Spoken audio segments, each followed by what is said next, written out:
ప్రజలకు అందుబాటులో ఉండి సేవలు అందించడమే తన ధ్యేయమని ఎమ్మెల్సీ జీవన్ రెడ్డి అన్నారు. జగిత్యాల జిల్లా కేంద్రంలోని తన నివాసంలో మంగళవారం పట్టభద్రుల ఎమ్మెల్సీ జీవన్ రెడ్డి విలేకరుల సమావేశంలో మాట్లాడారు. జగిత్యాల పరిసర ప్రాంతాల్లో ఇసుక క్వారీ లేకపోవడంతో ఇసుక అందుబాటులో లేక ఇబ్బందిగా మారిందని అన్నారు. గతంలో రామాలయం వద్ద ఇసుక స్టాక్ పాయింట్ ఏర్పాటు చేసి నిర్వహణ లోపంతో మూసివేశారని అన్నారు. నిర్మాణ రంగానికి ఇసుక అందుబాటులో లేకపోవడంతో నిర్మాణ రంగం కుంటుపడుతోందని అన్నారు. ఇందిరమ్మ ఇళ్ల నిర్మాణానికి ఇసుక అందుబాటులోకి తీసుకురావాలని ప్రభుత్వం ఇప్పటికే నిర్ణయించిందని, ఇసుకను అందుబాటులోకి తీసుకువచ్చేందుకు ధర్మశాల స్థలంలో ఇసుక స్టాక్ పాయింట్ ఏర్పాటు చేయాలని ఆయన అన్నారు. జిల్లాలో అక్రమ ఇసుక రవాణా, ఇసుక డంపులను అరికట్టడంలో జిల్లా కలెక్టర్ చొరవ అభినందనీయమని అన్నారు. జగిత్యాలలో నిర్మాణ రంగానికి కీలకమైన ఇసుక స్టాక్ ఏర్పాటు చేయాలని కలెక్టర్ కు తాను లేఖ రాసి మాట్లాడారని ఎమ్మెల్సీ జీవన్ రెడ్డి గుర్తు చేశారు. ఎమ్మెల్యే కోటాలో ఎమ్మెల్సీగా అవకాశం కల్పించకపోవడంపై విలేకరులు అడిగిన ప్రశ్నకు ఆయన స్పందిస్తూ ఎమ్మెల్సీ అభ్యర్థులను పార్టీ సామాజిక కోణంలో ఎంపిక చేసినట్లు భావిస్తున్నట్లు ఆయన పేర్కొన్నారు. పదవితో సంబంధం లేకుండా ప్రజలకు అందుబాటులో ఉండి ప్రజల్లో ఒకటిగా సేవలు అందిస్తారని ఎమ్మెల్సీ జీవన్ రెడ్డి అన్నారు.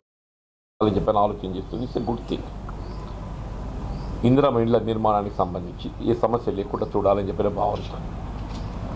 సరే, ఏదైనా కానీ ఇసుకను అందుబాటులో ఉంచటం ఒక విధంగా ప్రభుత్వ బాధ్యతగానే మనం భావించాలి అంటున్నాం. ఈ మధ్య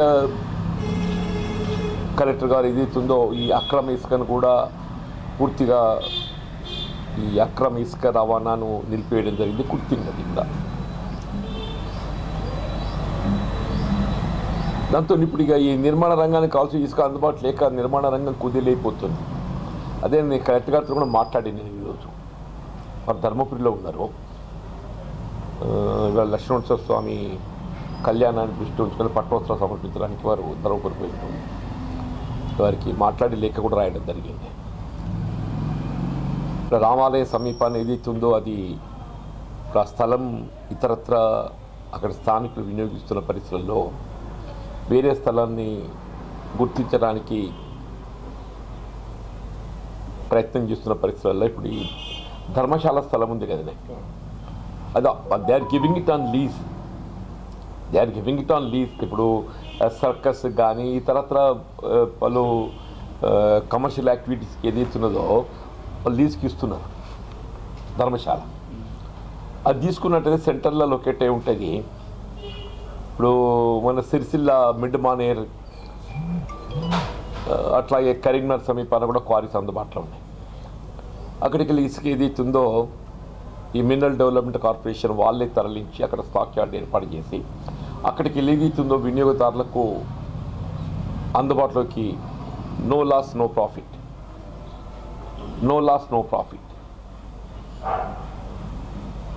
ఆ దృక్పథంతో అందుబాటులోకి తేవాలని చెప్పని కలెక్టర్ దృష్టి తీసుకుపడుతూ వారు కూడా ఇన్ ప్రిన్సిపల్ అగ్రి అయింది. వారు ఎగ్జామిన్ చేసి ఎండి మినరల్ డెవలప్మెంట్ కార్పొరేషన్ కూడా సంప్రదించి చేసి సాధ్యమైనంత తొందరలో శాండ్ స్టాక్ యార్డ్ ఏర్పాటు చేసి ఇసుకను అందుబాటులోకి తేవడం జరుగుతుందని చెప్పి అన్నారు. దాని గురించే మీ ద్వారా ఈ సమస్యను ఏ విధంగా మనము అధిగమించడం, ఏ విధంగా ఇసుకను అందుబాటు తేవడం జరుగుతుందో అనేది తెలియజేయడానికి కొరకు ఈ సమావేశం ఏర్పాటు చేశాం. Thank you. నిన్న కూడా ఇది ఈ మొక్కజొన్న పంట బాగా వచ్చిందే, అంటే వాస్తవంగా వరికి ప్రత్యామ్నాయంగా మొక్కజొన్న రైతుకు కొంత లాభసాటి ఉంటుందని చెప్పని ఆల్మోస్ట్ ఒక 25% ఆఫ్ ప్యాడీ కల్టివేషన్ మన ప్రాంతంలో మొక్కజొన్నకు కన్వర్ట్ అయ్యింది. యాక్చువల్లీ 2225 అని చెప్పారంటే మొన్నటిదాకా 2500 పైన ఉండే 3000 దాకా. ఇప్పుడు ఎప్పుడైతే మొక్కజొన్న మార్కెట్ యార్డుకు రావడం ఆరంభమైందో ధర ఏకదం 2000కి పడిపోతున్నాం. అట్టే కందులు కూడా ఏదైతుందో 7500 రూపాయల క్వింటల్ ఉన్నాయి. మార్కెట్లో 6500 ఉన్నాయి.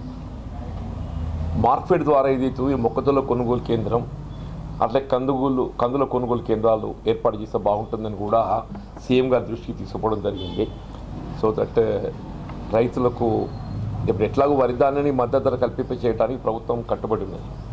అట్లా వ్యవసాయ ఉత్పత్తులు ఏవైనా కానీ మద్దతు ధర కల్పింప చేయడానికి ప్రభుత్వం కట్టుబడి ఉంది. దానికి రైతుకు అండగా నిలవడానికి ఈ మొక్కజొన్న మరియు కందుల కొనుగోలు కేంద్రాలు ఆరంభింప చేయడానికి మార్కెట్ ధర కొనుగోలు సెంటర్లు ఆరంభించాలని, అట్లే పసుపుకు సంబంధించి కూడా ఏదైతున్నదో మన దగ్గర వాణిజ్య పంట పసుపు వాస్తవంగా ఈ పసుపు బోర్డు ఏర్పాటు చేయడం జరుగుతుందనడంతో కొంత రైతులకు ఆశలు చూపించినాయి. పసుపు బోర్డు వస్తుంది, కొంత పసుపుకు గిట్టుబాటు ధర లభిస్తుందనే ఒక భావన. కానీ చూస్తుంటే ఏమైపోయింది, గతానికంటే ఇప్పుడు తగ్గిపోయింది. గతంలో ఇటు అప్పుడు 15,000 రూపీస్ పర్ క్వింటల్ ఉండే, అటువంటిది వల్ల 10,000 రూపాయల లోపడిపోయింది. 8 నుండి 10,000 మధ్య నడుస్తున్నది. రైతులు కూడా తీవ్ర ఆందోళనకు గురవుతున్నారు. ఇప్పుడు ఏ పరిస్థితుల్లో కూడా ఏదైతుందో, వాళ్ళు పసుపు బోర్డు ఏర్పాటు చేసినా, ఏది ఏర్పాటు చేసినా అల్టిమేట్ లక్ష్యం అనేది ఏదైతుందో ఉత్పత్తి రైతుకు గిట్టుబాటు కావాలి. ఈ పెరుగుతున్నటువంటి ఉత్పత్తి వ్యయాన్ని పరిగణలోకి తీసుకొని ఆ ఉత్పత్తి రైతు గిట్టుబాటు కావటానికి పసుపు కనీసం ఒక 12,000 రూపాయల క్వింటల్ లేకుండా గిట్టుబాటు అయ్యే పరిస్థితి. వాస్తవంగా 15,000 రూపాయలు గత సంవత్సరం లభించింది. అటువంటిది ఈసారి ఇప్పుడు 8-10,000 పడిపోతుందని చెప్పంటే రైతులు తీవ్ర ఆందోళనకు గురవుతున్నారు. దాన్ని ఏ విధంగా మరి ధరను గిట్టుబాటు కల్పించేది దొరుకుతుందనేది కేంద్ర రాష్ట్ర ప్రభుత్వాలు ఆలోచించాలి. అది కూడా ఒక అంశం కూడా ముఖ్యమంత్రి గారు తీసుకోవడం జరిగింది. తప్పకుండా రైతుకు అండగా నిలవడం వీళ్ళ ప్రభుత్వ లక్ష్యంగా భావిస్తున్నాను. ఏదైనా కానీ రైతుకు అండగా నిలబడే విధంగా ప్రయత్నం జరుగుతుందని చెప్పి కూడా మనం చేస్తాం.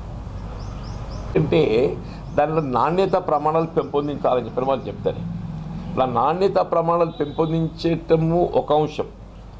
రెండోది గిట్టుబాటు ధర. ఇప్పుడు అదేమైపోయింది, ఈ మార్కెట్ ఇంటర్వెన్షన్ అనేది ప్రధానమని చెప్పంటున్నాం. మార్కెట్ ఇంటర్వెన్షన్ ప్రభుత్వం అదుపు చేయకుంటే ఈ దళారులు ఏదైతుందో దాన్ని వాళ్ళ లాభాన్ని దృష్టిలో పెట్టుకుని ప్రయత్నం చేస్తాం. అందుకే రైతు వాళ్ళు ఇంత ఆందోళనకు గురవుతున్నారు. ఏదైనా ప్రభుత్వాలు ఏదైతుందో వ్యవసాయ ఉత్పత్తులు ఏవైనా కానీ గిట్టుబాటు ధర చేసే విధంగా ప్రయత్నం చేయడం ప్రభుత్వం బాధ్యతగా భావించాలి. దానికి ఏమి సహజమే, మనం ఆశించినవన్నీ లభించాయి కదా.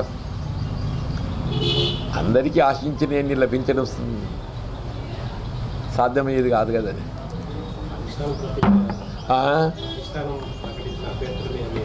సామాజిక సమీకరణలు కాంగ్రెస్ పార్టీ మొదటికెళ్ళి కూడా ఏదైతుందో సోషల్ ఇంజనీరింగ్ మీద ఎక్కువ ఆధారపడింది.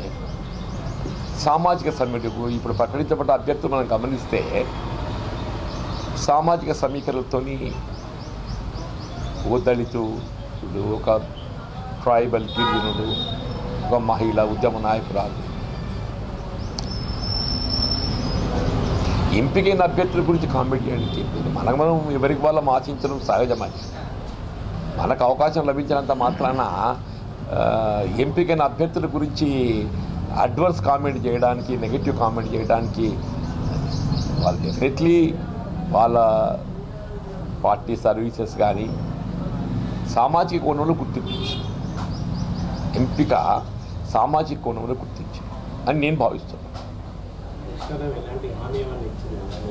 లేదు బాబు, దీనిలో హామీలు ఉంటాయి రాజకీయంగా.